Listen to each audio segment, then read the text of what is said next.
If you've got ambitions to scale your recruitment business, especially if you want to crack the lucrative US market, pay attention because my next guest is an expert at exactly that. Realizing that it is going to be different. I mean, we went over with the same commission structure, with similar like incentives and everything. And actually, it is a different market. We actually changed our commission structure a couple of years ago now, just to be more incentivizing for the guys there. The salaries are very different. So the structure is very different. So it doesn't have to be one size fits all. I think that's probably one of the biggest learns that we've taken away. Welcome to the Resilient Recruiter podcast. I'm your host, Mark Whitby, and today we're joined by Lisa Walder. I think as recruiters, we're eternal optimists, obviously. And Sarah and I also were very focused, and we've talked about this in other articles we've done on revenue. Like for 5 years, we were like, yeah, just build. Yes. And now it's more about, yeah, great, we're going to build, but we want to build like really profitably. We want to look at like recurring revenue streams. Right. We want to make this a real sustainable business that we can scale together and drive more value. Lisa is co-founder of 15 West. 15 West specializes in providing recruitment talent to recruitment firms in the United States and the UK. But the reason we started 15 West was to be client-led in a candidate-led market, which sounds a bit crazy. Rec2Rec has a reputation for being kind of spray and pray, to be, a bit lowest of the low. And we wanted to be a professional business that delivered to its clients. So we wanted to be advising board members, leaders of businesses on how to scale your recruitment business. Headquartered in New York and London, 15 West partners with recruitment and executive search firms who are building teams in the United States. In 2024, Lisa and her co-founder, Sarah McPhee, sold their business to 11 Investments.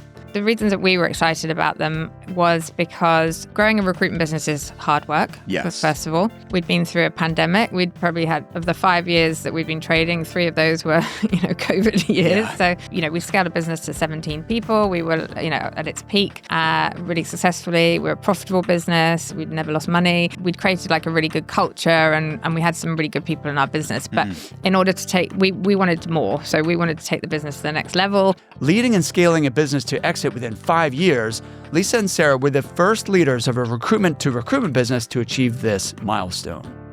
All right. Lisa, welcome. Thank you so much for being here. Thanks, Mark. It's great to be here. It's been a long time coming. Absolutely. We've been talking, sending text messages. Absolutely.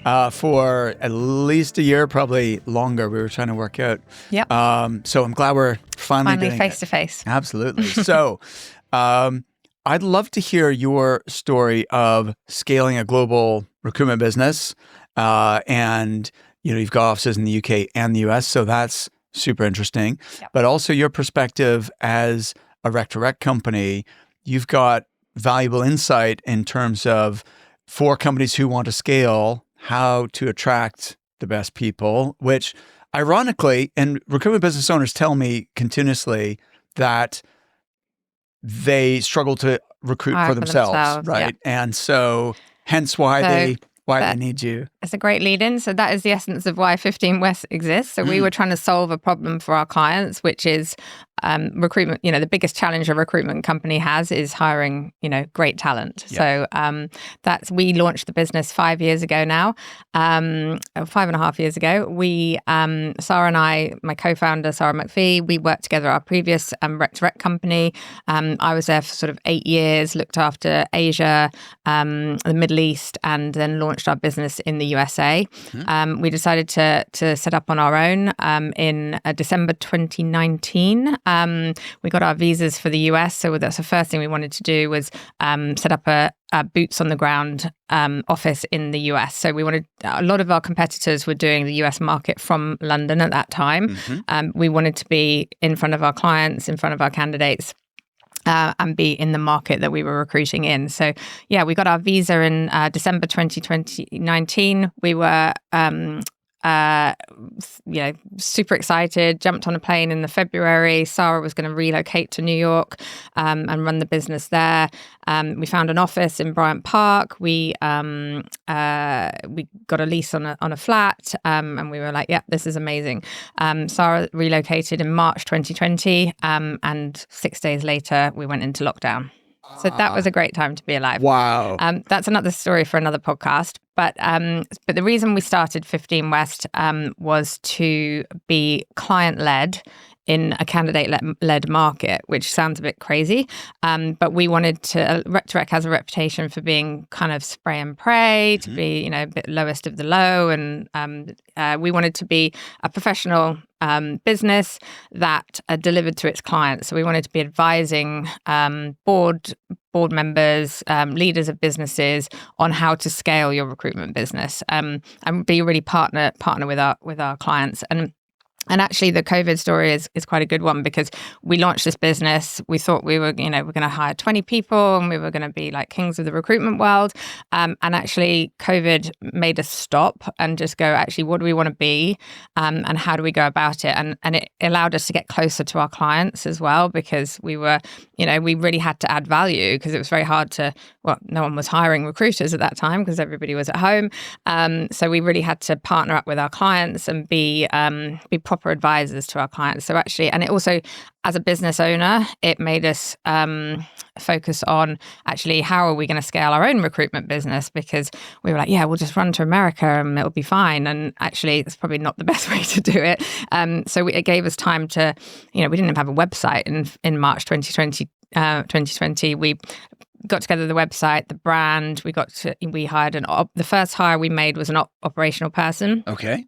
Someone to put together all of our promotional pathways, our brand essence, what we were offering our EVP in the market. We basically just spent 6 months really getting the foundations of the business sorted. And we set up a thing called The Circle, which was to help recruiters who were at home, like really junior recruiters that might have only just started in recruitment, who were sitting in apartment blocks in Manhattan with no window, they had windows, but no balcony or no outside space. And they were just sitting there going, what do we do? So we actually partnered with some mentors, some experienced people in the recruitment industry. And we put those people together just on teams, just so they could give them some advice on what they should be doing if they were on furlough or whatever it might be. So that we just tried to add some value to the industry. Yeah. So that was really nice. And we did actually, and we got a couple of people jobs through that. So some people got made redundant because they'd only been in their jobs for 6 months. Out of that, actually, we placed some really good people. We just put people together and they got jobs. So we were really proud of that. So 15 West, long story short, Sarah went back to New York a year later. Okay. And then we started scaling from there. So the first hire we made in the US was an American, and we hired about 3 people in London that we'd known from before. They were actually recruiters. They didn't recruit recruiters, but we hired people that were experienced recruitment consultants, and then we scaled from there. Amazing. So, yeah. Okay, so December 2019 is an auspicious date. That's when we launched this podcast. Oh, wow. And we've now celebrated 250 episodes. Amazing. And so at the same time, you guys were launching 15 West and with the plan to go to New York. Yes. And as we've heard, you had some hiccups along the way. So your business partner, Sarah, ultimately has gone out to the US. And do you have a physical office there? Yes. So we've been in Manhattan for 4 years now. Well, we've always been there. But we have an office in the financial district now. We were in Midtown, but we moved. And we've got a team out there and a team in London as well. Fantastic. And are you recruiting throughout the US or... But is it mainly for British companies or? Yes. So the reason, the kind of raison d'etre for 15 West was to initially help UK headquartered businesses scale in America. Yeah. So both Sarah and I had been doing that for a number of years previously. I'd worked with the same businesses for probably 10 years now when they'd first started going out to America. We just saw a big gap in the market for somebody that knew exactly, like we'd done it ourselves. We set up an entity in America. So we knew, which lawyers to use. We knew which accountants to use. We knew, which HR provider, all the payroll, everything. So we thought we can add value to the client, but we can also then give opportunities for UK recruiters to relocate into the US. We've done that for our own business on the E2 visa, and also, help businesses scale to their next stage in America. So, we wanted to we wanted to be placing like more people within less clients, basically, but we wanted to be helping them in London, in Europe, and in the USA. So we actually did place with a couple of clients in Asia as well, because again, we're client-led. We're not experts in the Asia market, but the client wanted us to help them, and we said, because they're one of our best clients, we did that. So we wanted to help businesses. A typical example is we started working with a business in the energy sector. I was in their office when we went into lockdown because we were sitting on site with them. Again, we really wanted to understand how they recruited, what the culture was like. So we actually went into their offices and just sat on a desk. Well, that's cool. Carried on our day. Do you always do that, or? Not always. Just depends on the client. If we're in partnership with them, because we have different models, retained partnership, so all sorts of things. Depends on the model and how we want to work. But at the time, we were a startup business as well, so it was quite nice to have a desk in an office with 50 people rather than sitting on our own. So it kind of worked both ways. But we were there the day we went into lockdown, and subsequently we helped them scale from 50 to about 130 people. Wow! And we probably did about I'd say we probably did about 60% of their hiring across Europe, Singapore, London, and New York, and we probably did about 90% of their hiring in the US at that time. So that's incredible. Yeah, that was a really good example of how we wanted to just be really ingrained within our client base. So what's super interesting about that is because you're almost like the role model for your client, because you've done it yourselves for your business, and you have like the roadmap of if you want to expand into America. These are the things that you have to set up, and these are the pitfalls to avoid. And so there's a smoother pathway for them to follow. And what you need to think about and when, like it takes a lot of preparation. So it's not just, we're going to phone up a lawyer and get it. There's a lot of stuff you've got to do in terms of creating something that's attractive to the US market, which is maybe different to the UK market. And then getting, are you going to recruit from afar first? Are you going to say, look, we're going to bill $1 million before we go out there, and then we're going to take the team here out there, or are we going to hire a local expert? Or there's so many different ways you can do it, and we've seen people do it every which way. Which is the right way? Oh God, I don't have that answer. I think, look, there's both work, to be honest with you. I think we've put in a managing director for a tech recruitment business in Boston, for example. He was remote. It was actually during COVID time, so he didn't know anyone. He didn't know the DNA of the business. He was just, I think he was at Robert Half, and he moved into this business. They were actually based out of Belfast. And they wanted to be in the US market. So we hired him. He's still there 5 years later. He built a team. So, they brought him over as soon as they could. They brought him over to Belfast. They kind of, and they've been spending a lot of time. Initially, I think if you are going to recruit from the local market, you just need to be really close by for them to adopt the processes and understand what the expectations are. We've just done it again, actually, for a construction recruitment company, and I think they underestimated. It's the communication is quite hard when you're here, and the time difference. So actually, they've just been out there for like 2 weeks and just sat down with this person and just gone, right, this is how we are. So there's just different ways of doing things. I think. The ideal is to have one of the founders or one of the most original people in the business go out there. Yes. And that's probably where we've seen the most success, I would say. It depends on what your definition of success is, to be honest with you, because the example I just gave you of the construction recruitment client, they don't want to be 20 people. They just want to be 3 or 4 people, doing some high quality work in the US.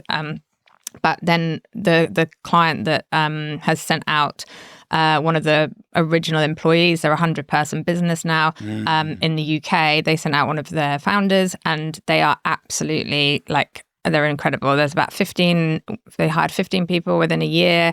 They're hiring people from other industries, they actually do private equity recruitment.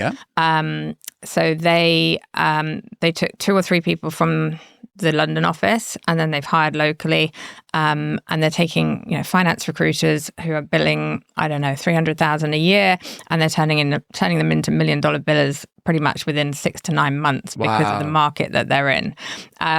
So that's been a real success story. And actually the guy that launched the office, he was like, yeah, I'm just going to go for like 9 months. Well, he's going to be there for like 2 years. He loves it. Everybody's making money. I've interviewed quite a few people on the podcast who have expanded to the States from the UK.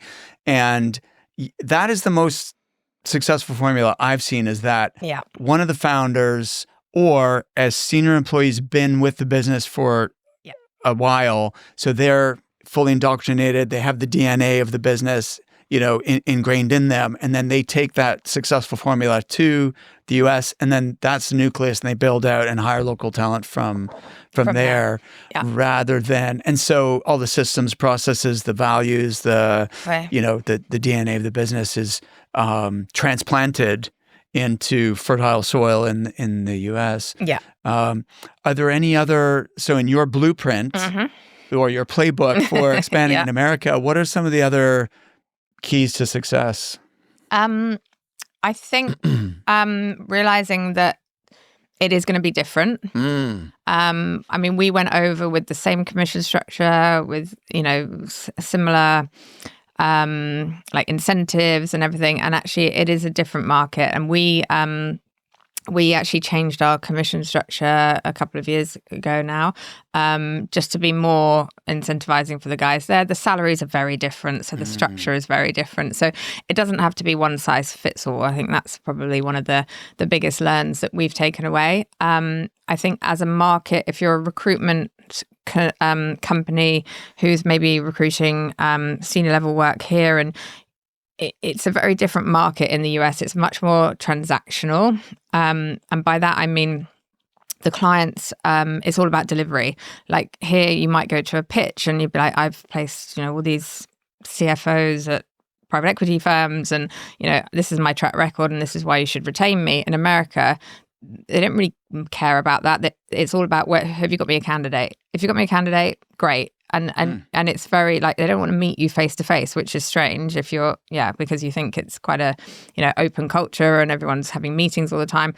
You have to earn that. And by doing that, you have to be delivering basically. So it's just like, if you've got the candidate, great. If not, why would I meet you for a coffee? So it is quite cutthroat. That's interesting, because I've had the opposite experience. So by the way, we have about 80% of our clients are in the States now for some reason. I think maybe it's a bigger market or more appetite for investing in your business. But I've noted, and again, like we have sort of 60 clients. That's still a tiny sliver of the industry, right? So it's not representative necessarily. Are they UK businesses or the US? No, they're US. Well, we've got UK businesses in the UK. We've got US clients over there, and a bit of back and forth.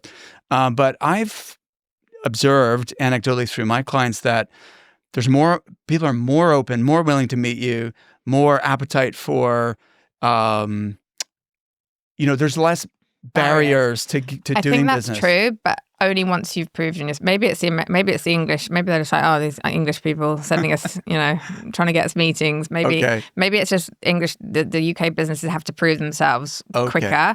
But once you're in, you're 100% in. And I think, a candidate of mine who relocated from London to New York just said, like, he spent a year emailing his client, like just emailing CVs, made loads of money, probably billed 350 grand from this client, but he was like, they just didn't want to meet me until like one day they were like, actually, do you know what? Let's meet up. And now they're, having dinner, best bud, paying whatever. So I think it's, I think maybe it's a bit of a generalization, but there's definitely that difference. Like track record doesn't really count for much as long as you've got the candidate. It does. Like if you're doing retained search, I do think you have a pitch deck and you have to show these are clients we worked with, these are successful placements and all that sort of thing. If they're putting money down, they want to know that you can deliver in advance. Maybe it's contingent recruitment. That's the difference. So I'd like to circle back to compensation. What are some of the other big differences because you have offices in both countries, so you're in a unique position to know what are some of the surprises if a UK recruiter is going over to the States. What are some other things that are different? how people are paid, compensation. Obviously, healthcare is the biggest one. Yes. I mean, obviously, everyone knows about this, but it is a huge cost to your P&L. So you have to get that right, and it is expected. I think the pension contributions, 401k, a lot of our clients. You have to be a certain size to, I think you have to be a certain size. I'm not an ops person, but it's to get a 401k. And a lot of companies don't do that, and they put it to the side and they're like, yeah, we'll get it at some point. But candidates do really rate that. And you have to obviously do a match and all of that. So that's quite different to the UK. It's not just automatic state pension. It's, you have to offer that as a benefit. I think that's probably the biggest difference is the benefits. Okay. I think the for a recruitment company looking to hire recruiters, the difference is there's not a plethora of 360 recruitment consultants in the US. The US model is obviously quite split. It's delivery and business development. So to find a 360 recruiter is the challenge. That's the biggest challenge that we face. We speak to a lot of good recruiters, but they've not brought in their own clients. So all of our clients are looking for that nirvana of a 360 recruiter that's done both sides of the coin. So done business development and delivery. So that's a huge difference. And I think that's probably outside of the benefits and the nuts and bolts, I think in terms of hiring people, I think that's the challenge is finding those good 360 recruiters. They're harder to find. It's harder to move. Harder to move. It's a harder skills. Like, it's a lot, right? It's hard to do a 360 job. It is. Let's talk about money then, since that's one of the big differences is, so first of all, this idea of salary versus draw, what's your policy on that? What do you tell your clients they need to do? Yeah. So again, this is another challenge I literally got off a call this afternoon about, which is American staffing firms will offer their candidates a much higher percentage take home. Do you mean they're recruiters? They offer the recruiters a higher percentage? Yes, of the billings. Of the billings, yep. We could be up to 65% of what they bill, they take home. Yeah. But they might be only on commission only. Yeah. Which allows them to do that, or they might be on a very low draw. So it might be, someone that we would place on $150,000 might be on an $80,000 draw, but they're taking home 65% sometimes of what they bill. Yes. That's the biggest challenge, is kind of convincing people. And I still don't really have the answer. So yeah, I think the key to hiring people and extracting them from those type of businesses is finding the person that wants that security. You can't compete. You can't, like a UK headquartered business can't start offering their employees 65% draw, 65% take home, because that's not how we're set up as recruitment businesses. So it is a challenge, and I still don't have the answer. But you just companies that offer a really good base salary, really good percentage draw, and I would say that would probably be up to 55% at the top end, but you have to be billing over a certain amount, obviously of a certain amount. So, and that's probably around the, I would say sort of 750 a year mark and more. I think that is attractive to American recruiters. But I think that the sell for UK businesses is that they offer value creation opportunities over and above the base salary, because if you can't compete with the US firms, then what else are we offering? And that's what do we advise our clients. So we see a lot of LTIP schemes, which can be really incentivizing. Long-term incentive plans. Yeah. And that's, so you have different pots of money that you can earn. So it's base, bonus, but then you can have the management override if you're managing a team. And on top of all of that, most of our clients are offering LTIPs, which is over a 3-year period. If you do X, you'll get a pot of money, which could, significant, could be, the one we're doing at the moment is if you build a 10 million revenue business, you'll get 10% of that on an event. It doesn't have to be a sale of the business, but it could be like an investment from a private equity firm. So I think that's what's attractive to That's cool. American recruiters who might not ever be able to get it. Because if they're in a big corporate, you're never going to be able to, get a slice of the pie. But if you go to a boutique firm like a UK headquarter businesses, then that's kind of how you can attract the top A players from US recruitment firms. But the percentage draw thing is a real challenge. It is a big one because like UK recruiting firms, often the commission's like 10%, 20%, maybe 35%, that sort of, and whereas in the US it's double that. Yeah. And so do your clients who have offices here and there, do they end up having to have totally different comp plans for the States, or how do they negotiate that? Yes, they do. Yeah. And they have them different comp plans per office as well, actually. Okay. So occasionally we've seen it. So if depending on the cost of living and the salaries, if we have thresholds, they might be slightly different depending on what location you're in the US. So like I think I said at the beginning, it's not a one size fits all. You literally have to work it out. And we spend a lot of time with our clients taking their competitors, looking at their commission schemes, looking at their comp models, and just creating something for them that we think is competitive in the market that people will buy into. Often the first 12 months, our clients will have to be, they'll have to do something out of the box, have to do something bespoke for that person coming over. That happens all the time in recruitment, obviously, because people are waiting for commission and you have to guarantee elements. But we do see probably bigger guarantees, like longer periods of no threshold in the US for people to, in their first 12 months, just to make it attractive for somebody to walk away from what they're looking at the time. This is a challenge. So like a lot of our clients are small businesses and, trying to grow. And, so especially if you're, let's say, based in a major market, like you're in New York or San Francisco or Dallas or something like that, versus, so we have a client in Boise, Idaho. They can recruit really low base salary, people, and it's not a problem. But in those major markets, getting someone, even with little experience, the expectation, even on the base, high. And then is almost like, we're not going to make money on this person, like, except maybe year 2, year 3. Yeah. What advice would you have for the smaller businesses who want to attract talent, but the expectation in terms of comp is just ridiculous? It is hard to compete. I think you have to. So again, I had this conversation with somebody today. They're on 55% total comp. My client's offering 40 up to a certain level, and then 50 if you're hitting it out of the park. Yeah. And he's just like, I don't really know what to do. I'm like, but the reason you would go to this boutique firm is because they are specialists in what they do. You are leveraging your global network. So actually being a global player in the US is really important. Leveraging the UK, offering, they're going to have the opportunity to leverage clients from the UK. And if you're billing, like in his case, $400,000, you would only join this business if you think you can bill $800,000.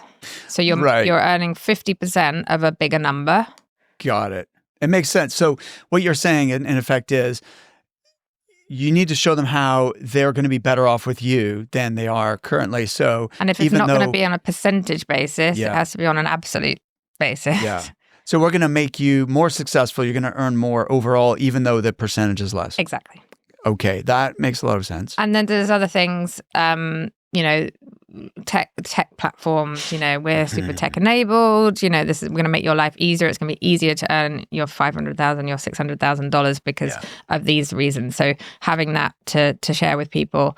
I think there's a lot of, we have a client that we've just started working with who has an amazing recurring revenue offering, which is it's very bespoke to them, and it's just none of our other clients are doing it. It's just having something that you can go, this is incredible. They're making $50,000 a month just by introducing people for a coffee. It's not even a recruitment process. So there's just a lot of yeah, if you can find something that differentiates you in the market, then yeah, it's happy days. I think, that is the name of the game, isn't it? Is how do you present what you have, or make sure that what you're offering is different and, special. What's special about working? Why should someone quit their job and come work for you? That's the question we always ask our clients, right? When we're recruiting for them. And you need to have that answer to that question. And that's what that whole preparation piece before you go, the EVP, what are we offering somebody? Yeah. Whether it's unlimited holiday, even, obviously American firms only offer short amount of holidays. Yeah. So there's lots of levers you can pull that isn't just necessary. This is, the percentage of commission. Let's talk about that then, because if you're advising a recruitment company that wants to scale and attract really good people, what are the elements that you think make up a really attractive offering, apart from just the money side of things? So yeah, we've just done this actually in a document that we share with our clients. I was in Austin and Miami, and we were talking about how to make this very thing. But it would be the holiday is a big one. Yeah. Like wellness allowances, obviously that's really important anywhere in the world.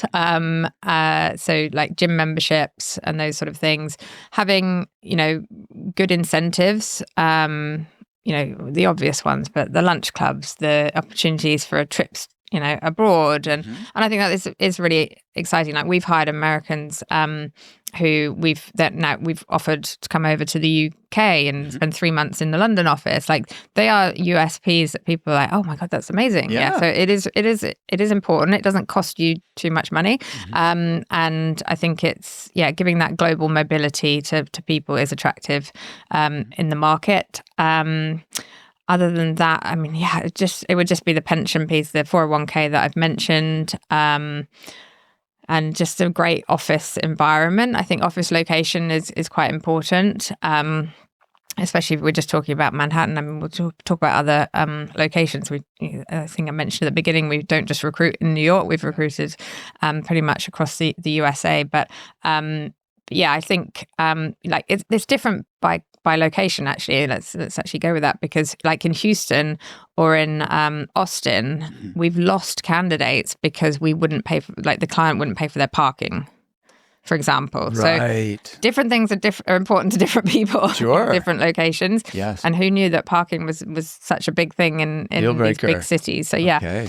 I would definitely, in New York, we offer companies offer travel allowances and commuter benefits, and so it's just putting it all together for the location that you're in and knowing what drives people within those locations, basically. That makes a lot of sense. I do think what you said earlier, though, about having a game plan that's going to allow them to increase their earnings overall, like how specifically are you going to do that? What can you show them? Is it learning and development? Is it the tech stack? Is it so we have a couple clients that have team members in the Philippines to support their billers so that they can do more of the revenue generating work, for example. So I think there has to be something tangible there, not, showing them how we're going to make them more successful. What have you seen? Yeah, I think offshoring delivery function is a really big one. We think South Africa is a massive growth area. We're also looking at it for ourselves, but a lot of the big corporates have been doing it for quite a while. But most of our clients are now looking, because of the cost of hiring someone in America is so high. Yes. In particular, having that delivery piece outsourced is a big one. So we can say, look, come in. You'll have candidate generation. All you have to do is speak to them, qualify them. That's amazing. Other things that tech stack is important. Having obviously,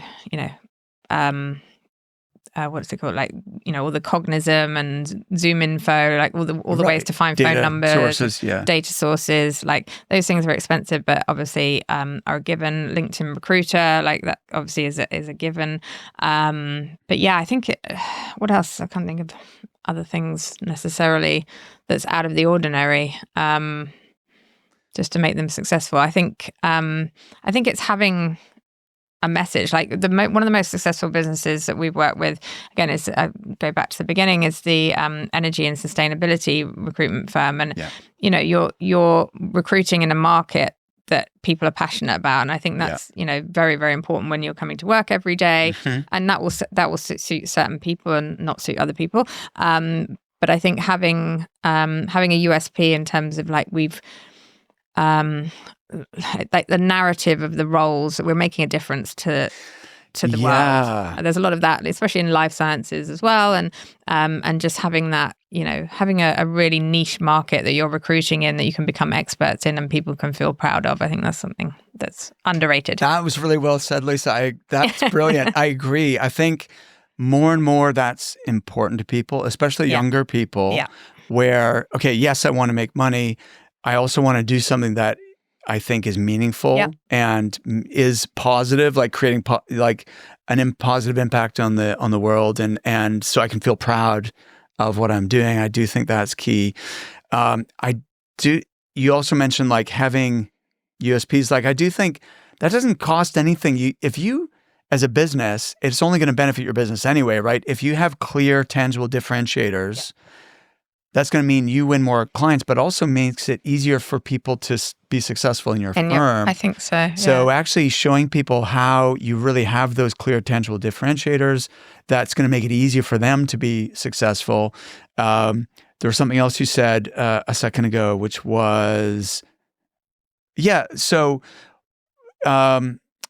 the fact, if you're a niche specialist, for example, so you could bring someone in, and if this is a growth area, or it's a niche that has a lot of potential, or that this firm maybe has a really good brand in, right? And so I think something we haven't talked about, but if the firm is committed to marketing, content marketing, that type of thing, thought leadership, that is a big does one. make it easier for the salespeople, right? It definitely to do does. well. Yeah, I think an important, marketing is a huge one, actually, to get your brand, your personal brand out there, your company brand. Like, it's just so much easier to, sell to somebody if they know who you are already, for example, and you've got that presence on LinkedIn and everything like that.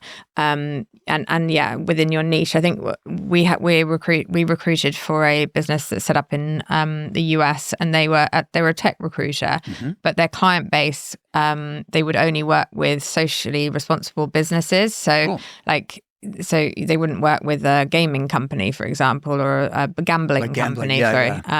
They would, everything. It had to be a force for good, and that was their USP. Yeah. So, and that's like super attractive, and for sure. So I think having that message and that amplified, and having it being a B Corp, that's a massive one at the moment in America. In fact, globally, having that accreditation, I think there's a lot of hoops you have to jump through to get your B Corp accreditation, but a lot of that is important to people. The social enterprise side of things, having some sort of social enterprise strategy, just in terms of giving back and charity work, and it is important to people. Well, that's probably a good segue then to talk about 11 Investments, because you guys were recently acquired by 11 Investments. Tell me that story. Yeah, so it's a long story, but I won't bore you with all the details. So we were approached back in July 2023 by Joe Curtis, who was one of the founders of 11 Investments. Yeah. And 11 Investments are an incubator for recruitment firms. The three founders worked together at Michael Page way back when. They launched a business 8 or 9 years ago now, called 3Search, which is a marketing and digital recruitment firm. And that they grew that business to 50 people very successfully. And then they started investing in individuals to launch recruitment brands. So that's their USP. And they've created an infrastructure where everybody sort of slots into the back office. So marketing, like we've talked about, marketing, L&D, HR, talent acquisition, that's all a central function for them. And Joe phoned us and said, look, we're interested in having a rec to rec, and we would like to speak to you, and we only want to work with you guys. We'd spoken to them once or twice in the past. I think we placed one person with them in the past. I think we were their only external rec-to-rec spend that year, which was good. They do all their internal hiring through their talent acquisition team. And so we weren't expecting it. We kind of just had a chat and really got on. And then we were like, do you know what? Actually, it's a really nice idea, but we're cool. We're just going to crack on. We haven't quite achieved what we want to achieve yet. And then we kind of all went away and said, no worries. And a year later, long story short, a year later, we ended up, signing a deal. And we're now part of the 11 investments since July 2024. Congrats. That's cool. Thank you. Yeah. So Joe Curtis has been on the podcast before. Yeah, you told me. Maybe that's how, I'm not sure how we were introduced on LinkedIn, but maybe it was Joe. But in any case, it is a really cool business model that they've got. And they are a B Corp as well, I think. Is that right? Are. Yeah. But we cheated. We inherited it. Oh, fantastic. That's cool. Yeah. And so Joe was very passionate about that when he was on the show. He was talking about all the hoops you have to jump through, but what the motivation was to do it and so on.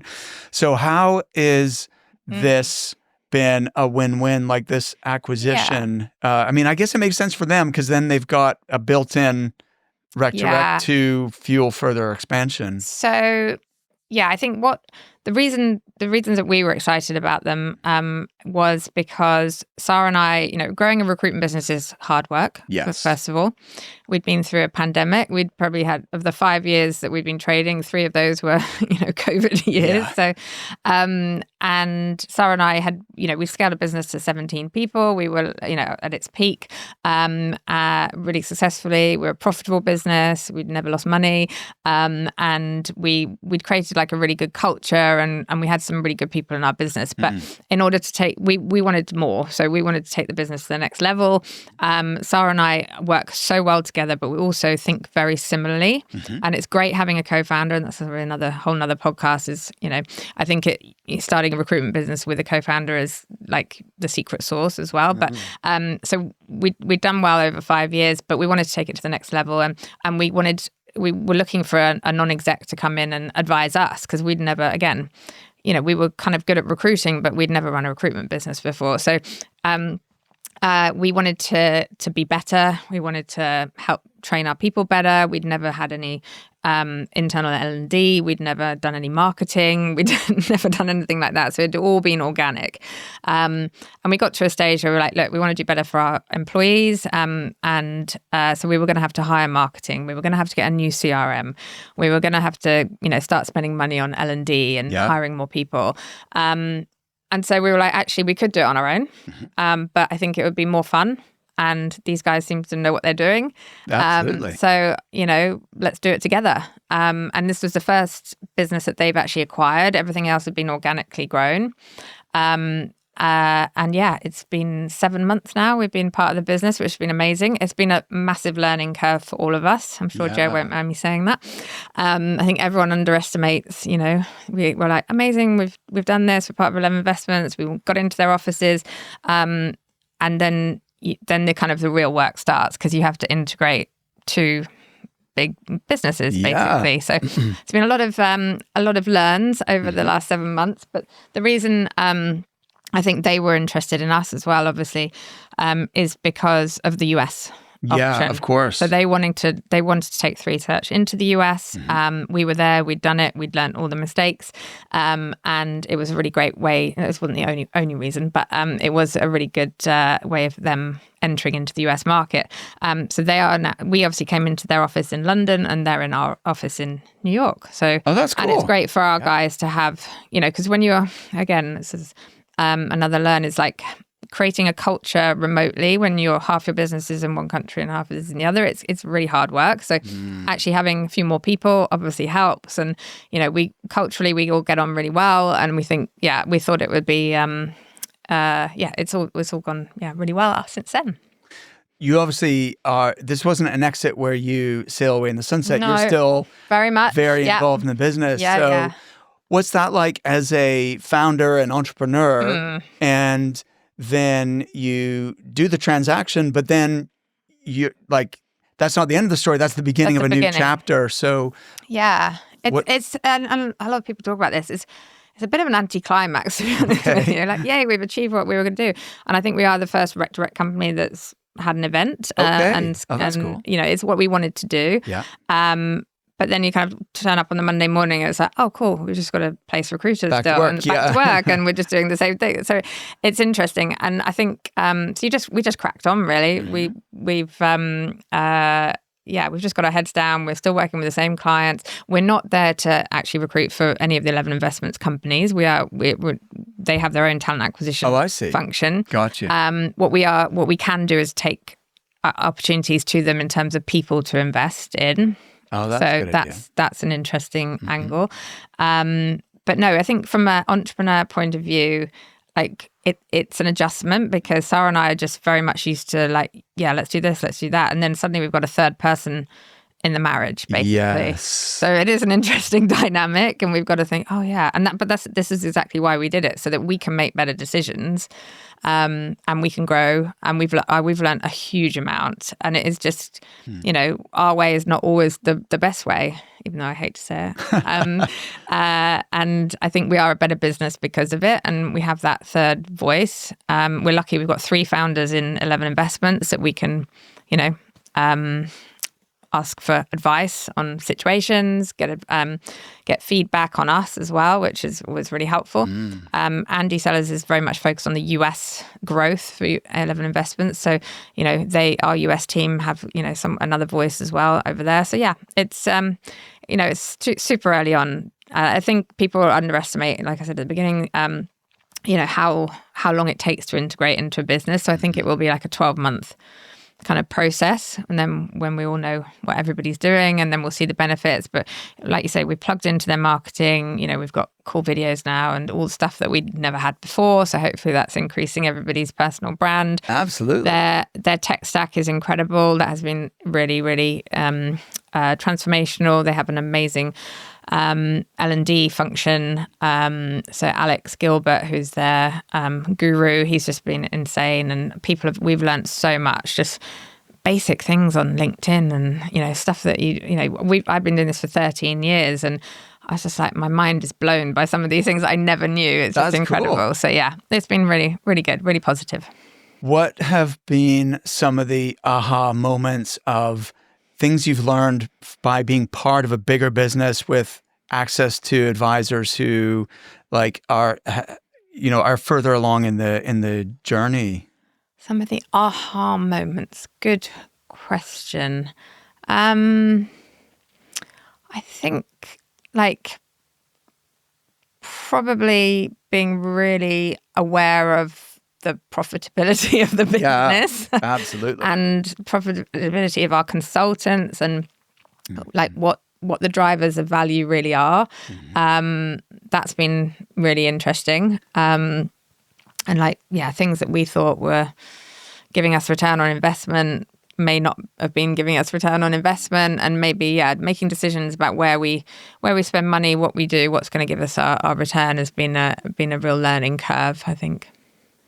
Absolutely. I think that issue around profitability and having visibility on that, and for the business as well as per consultant. Absolutely. I think as recruiters, we're eternal optimists, obviously. And Sarah and I also were very focused, and we talked about this in other articles we've done on revenue. Like for 5 years, we were like, just build. Yes. And now it's more about, great, we're going to build, but we want to build really profitably. We want to look at recurring revenue streams. Right. We want to make this a real sustainable business that we can scale together. Yes. And drive more value for an exit, and that ultimately is what we're there for. Because we wanted to, we could have carried on, we could have for the next 5 years as we were. We wanted to scale some more. We wanted to maybe do sell the business to our employees, or do some sort of transaction. But I think being part of a bigger business, you've got more opportunities, I think, to do that, whether that's private equity, whether it's trade sales, or whatever it might be. And I think just having access to those conversations, again, with obviously Joe and the team are very well connected. And it's been I think it's just been a real eye-opener how to run a bigger business. We've just slotted into an 80-person sales floor, when there's just 10 of us at the moment. So yeah, brilliant. So I guess the whole thing, the energy, the momentum, everything accelerates and maybe you can get to where you wanted to be faster and have more fun. I think that's the thing. I think we could have done it on our own, but I think we'd have had more fun. We will have more fun doing it together. Awesome. Well, look, hopefully there's the first conversation of many, and good luck with your ongoing, growth with 11 Investments. Exciting. Thank you very much. Thanks, Mark. Thanks for being on the show. No worries.